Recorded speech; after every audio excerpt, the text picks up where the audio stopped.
Olá e sejam bem-vindos a mais um episódio de Kings of History, um podcast onde falamos de todos os reis de Portugal de forma cronológica.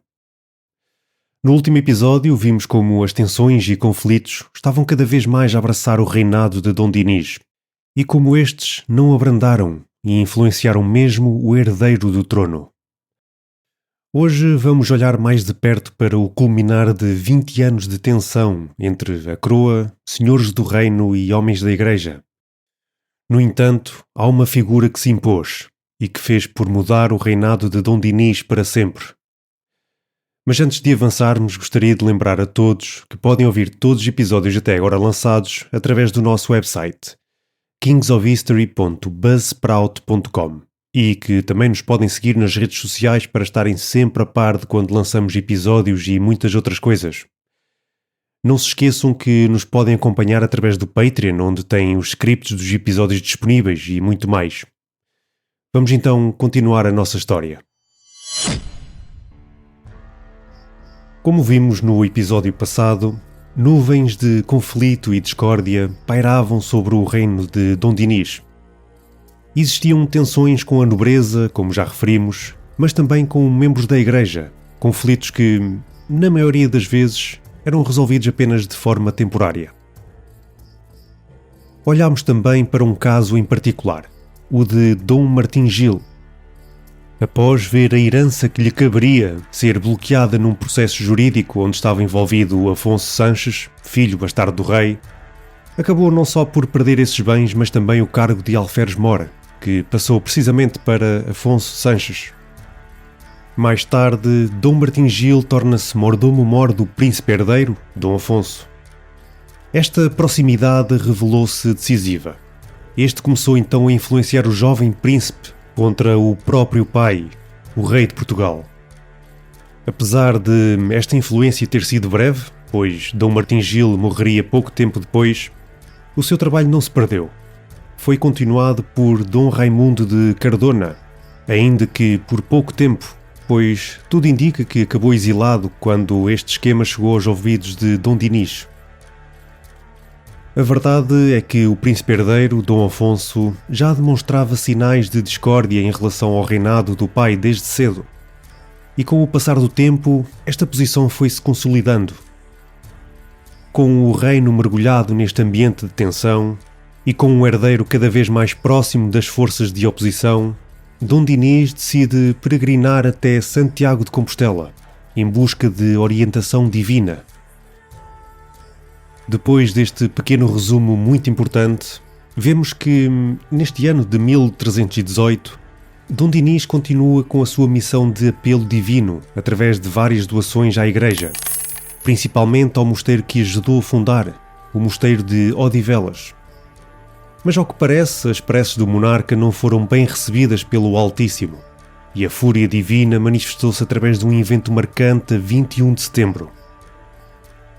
Neste dia, dá-se um terremoto de grandes proporções em Portugal. Este terremoto seria o primeiro de muitos que iriam assombrar o reino neste século XIV. Convém fazermos aqui um à parte para falarmos de algo muito maior que estava a acontecer na Europa desde então.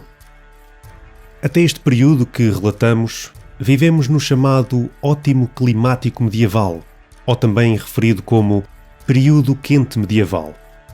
Um período que se estendeu desde cerca do ano 950 até o final do século XIII e inícios do século XIV.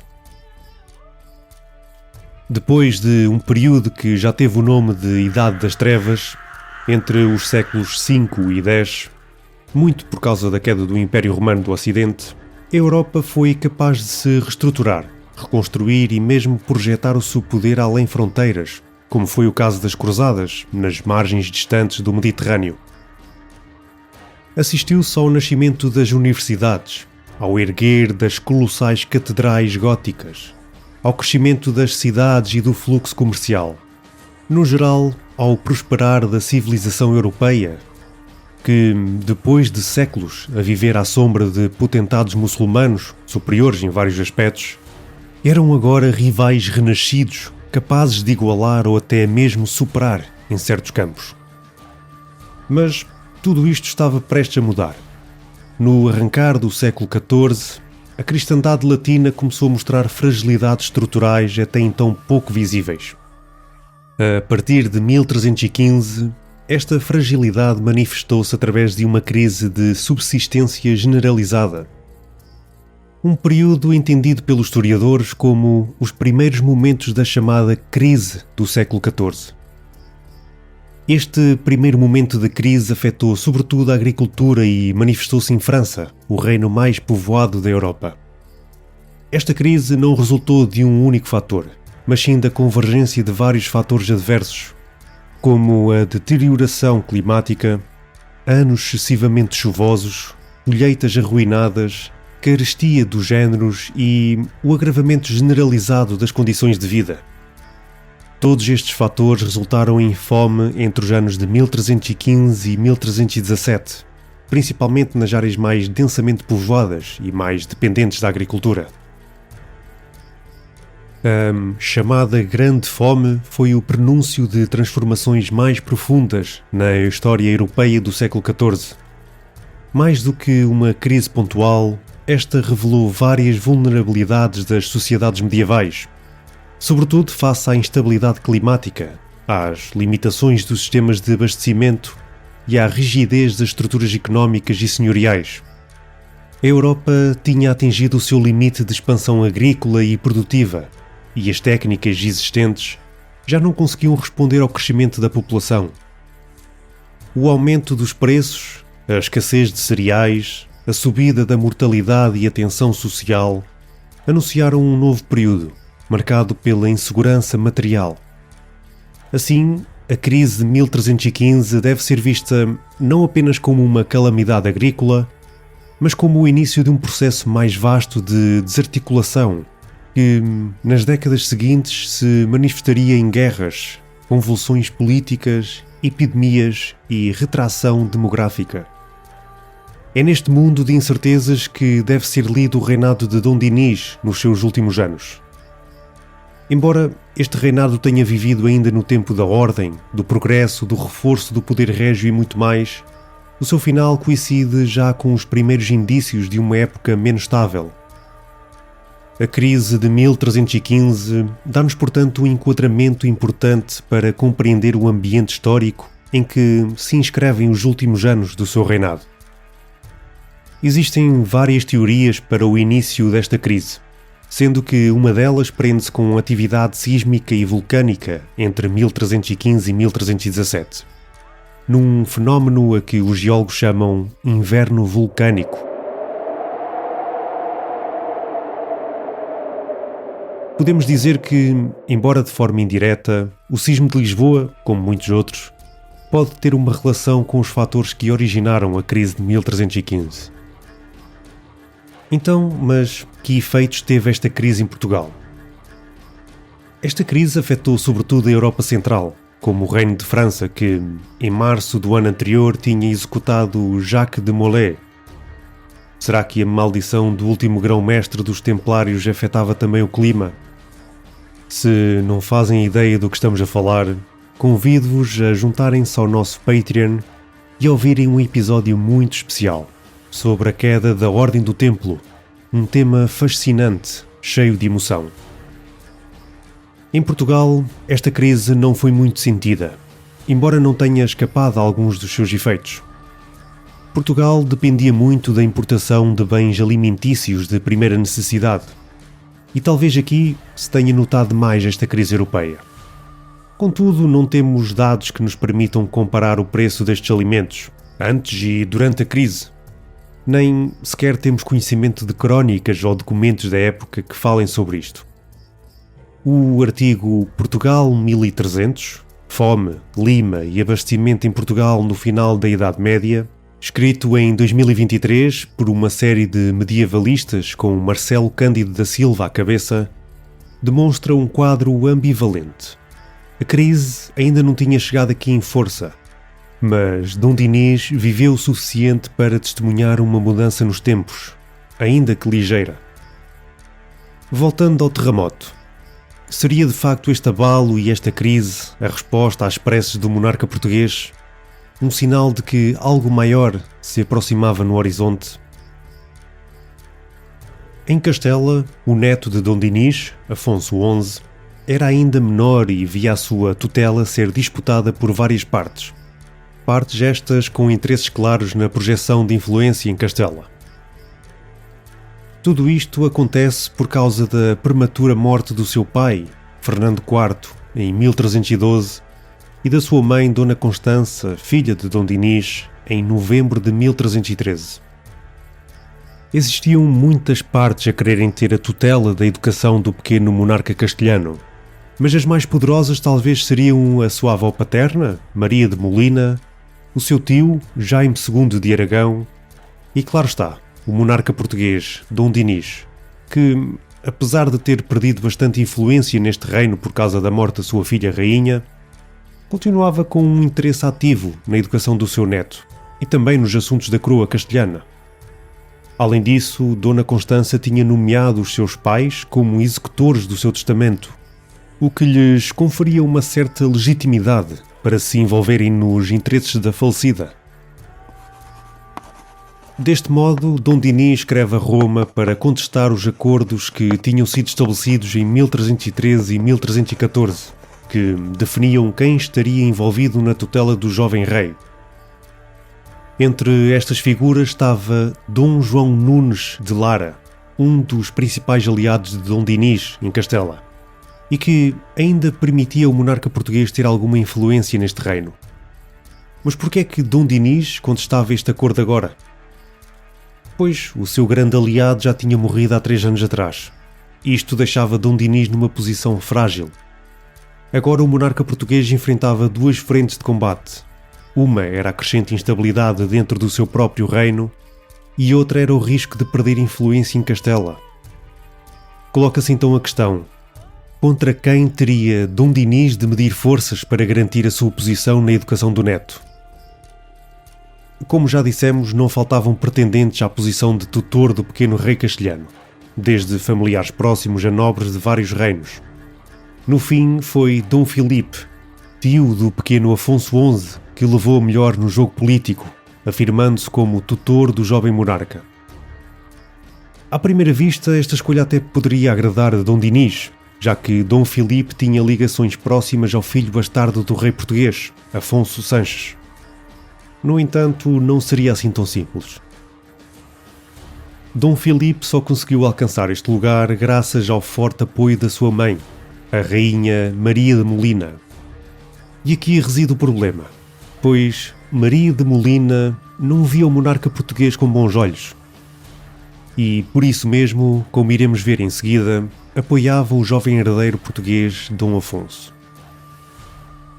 Ou seja, isto criava uma situação delicada para Dom Filipe, que caminhava sobre solo instável. Dom Dinis rapidamente se apercebeu que esta nomeação de tutor do rei castelhano não lhe iria trazer mais influência sobre o reino vizinho. Voltando ao reino de Portugal. Desde o episódio anterior que temos vindo a falar do descontentamento do infante herdeiro ao trono com o seu pai, o rei. Mas por que razão estaria o jovem Afonso descontente com o pai? Se tudo o que o rei angariava e fazia para melhorar o reino seria herdado por si. Todas as posses importantes do reino, sendo obviamente o reino em si a mais importante, seriam herdadas por si num futuro de que Dom Dinis partisse para outro mundo. Durante algum tempo, a principal explicação para isto era algo tão pequeno como os próprios ciúmes que o jovem Afonso tinha em relação a Afonso Sanches, o filho bastardo do seu pai. Isto porque Dom Dinis tinha vindo a não só favorecê-lo muito, mas também a fazer várias doações a este ao longo do tempo. Bem, não podemos dizer que terá sido esta a principal razão, mas também não a podemos descartar, até pelo contrário, merece ser mais desenvolvida. O historiador José Augusto Pizarro refere que o aprofundamento deste assunto conduzido por José Matoso diz-nos que foi de facto o descontentamento crescente da alta nobreza relativamente ao controle senhorial e os conflitos com a Igreja que culminaram num afastamento e ruptura entre pai e filho, alimentada, como já falámos, através das vozes influenciadoras de nobres mais próximas do jovem infante. É com este panorama geral que chegamos a maio de 1319, mês em que o infante Dom Afonso parte com a sua mulher Dona Beatriz de Castela, rumo à cidade de Rodrigo, para se reunir com a sua sogra e rainha Maria de Molina. Sabemos que a rainha Maria de Molina já há muito que não via Dom Dinis com bons olhos, muito devido às maquinações do monarca português durante o tempo em que Fernando IV de Castela, o anterior rei de Castela, era ainda menor. O próprio também se percebeu anos mais tarde do aproveitamento de Dom Dinis, da sua menoridade e da situação frágil da coroa de Castela, principalmente com o Tratado de Alcanizes. Maria de Molina tinha, portanto, um grave contencioso com Dom Dinis já há algum tempo. Como tal, conseguimos perceber claramente que esta visita de Dom Afonso à sogra não se tratava apenas de um almoço de família. Depois deste encontro, Dom Dinis recebe uma carta vindo da própria rainha Maria de Molina. Esta carta mostra o claro apoio de Maria de Molina ao jovem herdeiro Dom Afonso. Segundo consta, esta carta pede que Dom Dinis conceda o governo da justiça no reino ao herdeiro. Diz ainda que este pedido já teria sido feito por Afonso anteriormente, tal como por outros nobres que tinham sido prejudicados pela luta contra os abusos senhoriais. Mas estes pedidos teriam sido simplesmente ignorados. Dom Dinis começa então a ver a formação de duas fações no seu reino, como resultado de tudo o que falámos até agora, e também pela entrada da rainha Maria de Molina nestes assuntos, com esta carta. De um lado temos a coroa, do outro temos os apoiantes do infante Dom Afonso. Teríamos de aguardar até o ano seguinte para ver os primeiros passos do que se iria transformar numa guerra civil.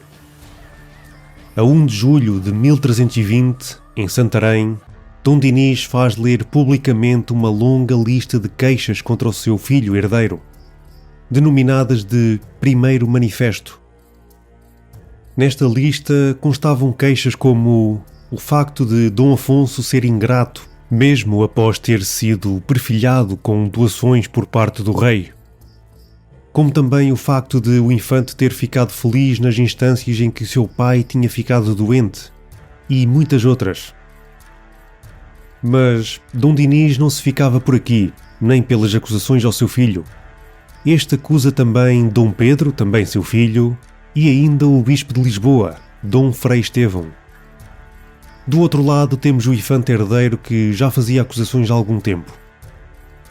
Estas culminavam quase sempre no facto de como Dom Afonso Sanches o teria tentado envenenar.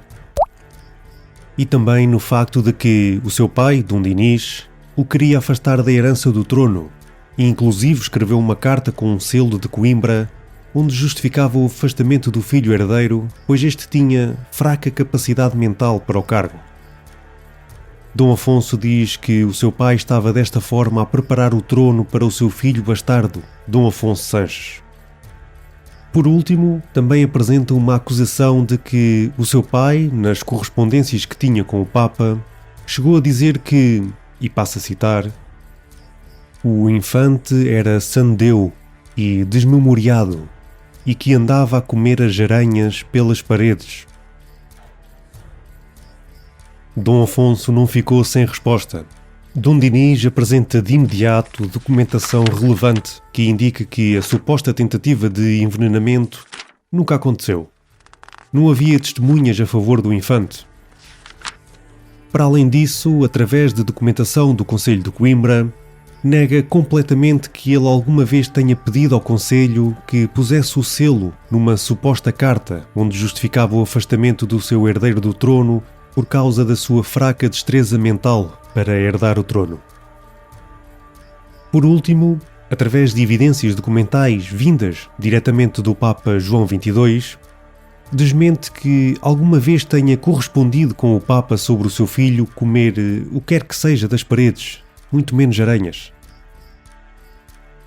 Como podemos ver, os ânimos estavam exaltados, e esta situação já tinha evoluído para um verdadeiro confronto entre Dom Dinis e o seu filho. A guerra civil deixava de ser apenas uma ameaça distante, e passava agora a ser bem real. Já no ano seguinte, em abril de 1321, é possível que tenha ocorrido o primeiro confronto armado entre as duas partes, na região de Albogas, Sintra. Mas este confronto aparenta não ter tido grandes resultados para nenhuma das fações. Foi neste contexto que o infante Dom Afonso partiu, acompanhado pela sua mulher, Dona Beatriz, e do seu filho ainda muito pequeno, o infante Dom Pedro, em direção a Alcanizes. Dom Afonso procurou aqui garantir a segurança da sua família, pois pouco tempo depois regressou sozinho a Coimbra. No entanto, a sua permanência em Coimbra foi breve. Em meados de maio desse ano de 1321, Dom Afonso segue rapidamente para Leiria, onde conseguiu tomar a cidade com o apoio de aliados internos infiltrados que operavam em segredo. Perante isto, Dom Dinis reagiu com um novo manifesto. A 15 de maio desse ano, tornou público o segundo manifesto dirigido contra o próprio filho. Nele, para além de recordar o que estava escrito no primeiro, denuncia vários assassinatos praticados pelos apoiantes do infante, tanto na região de entre o Douro e Minho, como no Alentejo. Entre estes episódios destaca-se o assassinato do bispo de Évora. Tanto Dom Dinis como Dom Afonso correspondiam por esta altura com Jaime II de Aragão, que estava claramente ciente do que se estava a passar em Portugal. Tanto um partido como o outro escreviam a relatar os acontecimentos que se iam desenvolvendo no reino, e Jaime II respondia a ambos. Sabemos que, a Dom Dinis, Jaime II lamentava e mostrava desagrado para com as atitudes do seu sobrinho, aconselhando o rei à via da calma e da serenidade, pois ele próprio iria enviar um emissário de Aragão de modo a mediar um entendimento entre as duas partes. Jaime II diz ainda que tem pena de não poder fazê-lo pessoalmente, mas a travessia por Castela era ainda naquele momento imprudente e perigosa para o rei aragonês. Jaime II disse e fez. A 15 de setembro de 1321 chega a Portugal o emissário Frei Sancho. Este, quando chega, depara-se com o facto da Rainha de Portugal, Dona Isabel, estar afastada do seio régio. Esta estava em Alenquer, privada de todas as suas fontes de rendimento, de modo a não a permitir ajudar o filho. Frei Sancho via a vontade de uma não resolução pacífica deste conflito por parte de Dom Dinis, e por isso mesmo pouco conseguiu fazer. No entanto, vê Dom Afonso rumar para Santarém, com o objetivo de ocupar a alcáçova do castelo da cidade. Depois disto, Dom Afonso segue imediatamente para Torres Vedras e depois Tomar. Foi nesta última paragem que o mestre da Ordem de Cristo, Dom Gil Martins, homem fiel ao rei, fecha-lhe as portas, impedindo-o de penetrar a cidade. Dom Afonso vê-se obrigado a regressar a Coimbra, onde chega e toma a cidade no último dia de 1321. Ao mesmo tempo que Dom Afonso percorria o reino do seu pai, Dom Dinis compôs e enviou ao Conselho de Lisboa o terceiro manifesto contra Dom Afonso, a 17 de dezembro desse ano. Apesar deste manifesto constituir mais uma vez uma lista de todas as agravantes que o seu filho e os seus apoiantes perpetuavam um pouco por todo o reino, o seu objetivo poderá muito bem ser outro, o de passar das palavras à ação. Neste manifesto, Dom Dinis afirma que o seu filho já não merecia a simpatia ou fidelidade de ninguém, quando diz: "O infante, pelas obras em que andou e anda, e pelos seus cometimentos feitos até aqui, e que agora faz atacando o rei, desnatura-se do rei e da sua terra e dos seus naturais." A escolha em enviar o manifesto para o Conselho de Lisboa não é ao acaso. Muito menos o facto de ter sido um sobrejuiz inquiridor. Dom Dinis procurava desta forma apoio para o que o futuro lhe reservasse. No início do ano de 1322, mais propriamente em janeiro, Dom Afonso parte de Coimbra e toma uma série de castelos, como Montemoro Velho, Feira, Gaia e Porto, Neste último encontra Dom Pedro, seu meio-irmão bastardo que tinha regressado do exílio em Castela, a convite de Dom Afonso, para se juntar ao seu partido nesta guerra civil. Desta vez, Dom Dinis não fica de braços cruzados e decide contra-atacar ao retomar Leiria. Nesta cidade são desvendados os apoiantes que, traindo a coroa, ofereceram a cidade a Dom Afonso. Estes sujeitos são rapidamente presos e sentenciados à morte, mas não de imediato. Primeiro foram-lhes queimadas as mãos e os pés, e em seguida estes mesmos membros foram amputados, até que o desfecho final foi mesmo a perda da vida de cada um. Todos os seus bens foram também confiscados. Dom Afonso, depois de conquistar o Porto, segue para Guimarães com o seu meio-irmão, Dom Pedro. A cidade de Guimarães resiste a um cerco duradouro e ferozmente defendido durante semanas ao longo de fevereiro e março. Ao mesmo tempo que isto acontece, Dom Dinis regressa a Coimbra e em março monta também ele cerco à cidade. Dom Afonso, ainda no cerco em Guimarães, é surpreendido pelo aparecimento da sua mãe, Dona Isabel, que tinha conseguido escapar do afastamento imposto por Dom Dinis. Dom Afonso, Dom Pedro e Dona Isabel, depois de tomarem conhecimento de que Dom Dinis estava a cercar Coimbra, abandonam o cerco de Guimarães e partem para o confronto com Dom Dinis nessa cidade. Todos os olhos estavam postos nos acontecimentos do reino. O Papa João XXII escreve para Portugal com o intuito das duas partes resolverem as suas diferenças de forma não violenta e diplomática. Jaime II de Aragão também fez preparativos, pois sabe que o seu sobrinho, Dom Afonso, tinha pedido a Castela que não fosse intervenientes nesta situação, com receio que ainda existisse alguma réstia de apoio castelhano a Dom Dinis. Mas todas estas cartas e ações chegariam tarde demais para terem alguma influência. Dom Afonso, Dom Pedro e Dona Isabel chegam a Coimbra, onde vêm Dom Dinis com um cerco montado à cidade. É nesta altura que Dom Pedro e Dona Isabel intervêm diretamente com o rei de modo a tentarem impedir um confronto armado entre pai e filho. Surpreendentemente conseguem, pois Dom Dinis levanta cerca à cidade e dirige-se para Leiria. Já o infante Dom Afonso segue para Pombal. Não muito tempo depois, nos primeiros dias de maio de 1322, decorrem as primeiras negociações de paz entre ambas as partes. Ficou acordado que Dom Afonso ficaria com o senhorio de Coimbra, tal como os castelos que tinha tomado, ou seja, Montemoro Velho, Feira, Gaia e Porto. Como contrapartida, Dom Afonso tinha de jurar vassalagem ao seu pai e entregar todos os seus partidários fora da lei à justiça.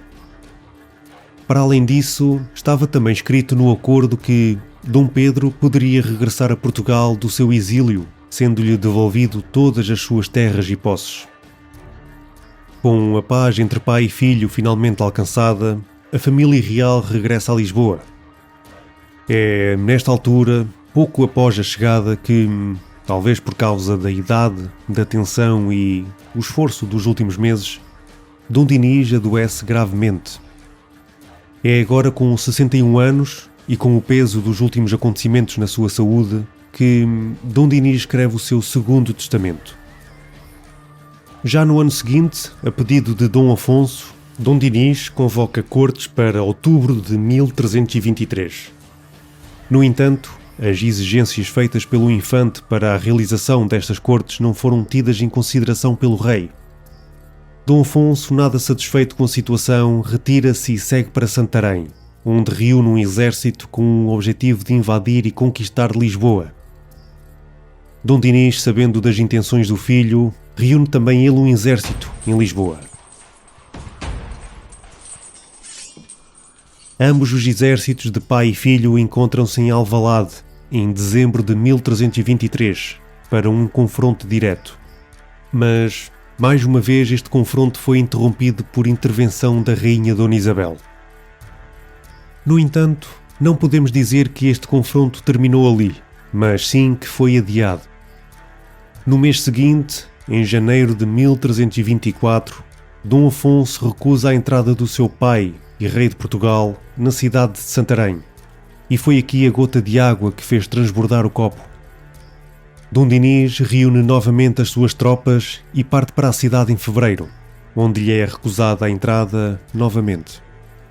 O confronto entre as duas partes era inevitável, e este acontece nesse mesmo mês entre as tropas de Dom Dinis e as de Dom Afonso, em Santarém. Desde 1304 que a discórdia se intrometia na relação entre pai e filho, entre herdeiro e rei. 20 anos de tensão acumulada e de profundo desgaste para ambos. É desta exaustão que nasce a decisão de pôr um ponto final no conflito. Dom Dinis e Dom Afonso fazem as pazes a 26 de fevereiro de 1324, num acordo sancionado pelo bispo de Santiago de Compostela, enviado pelo próprio Papa. Com as pazes alcançadas, o infante Dom Afonso finalmente alcança aquilo que sempre procurou: o afastamento definitivo e fim de quaisquer pretensões de Dom Afonso Sanches, seu meio-irmão bastardo. Este foi exilado e naturalmente perdeu todos os seus títulos régios que detinha já desde 1304.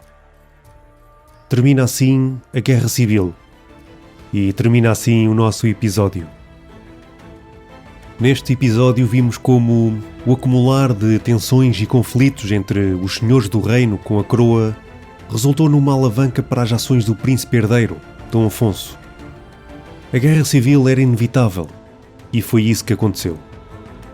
Depois de umas primeiras pazes falhadas, mas umas segundas com sucesso, Dom Afonso alcançou aquilo pelo qual lutou: o seu direito legítimo de herança do trono de Portugal. Não percam o próximo episódio, onde vamos olhar para um reino pós-guerra civil e para um monarca marcado pelos anos de luta desde muito cedo. Até lá, um bem-aja a todos.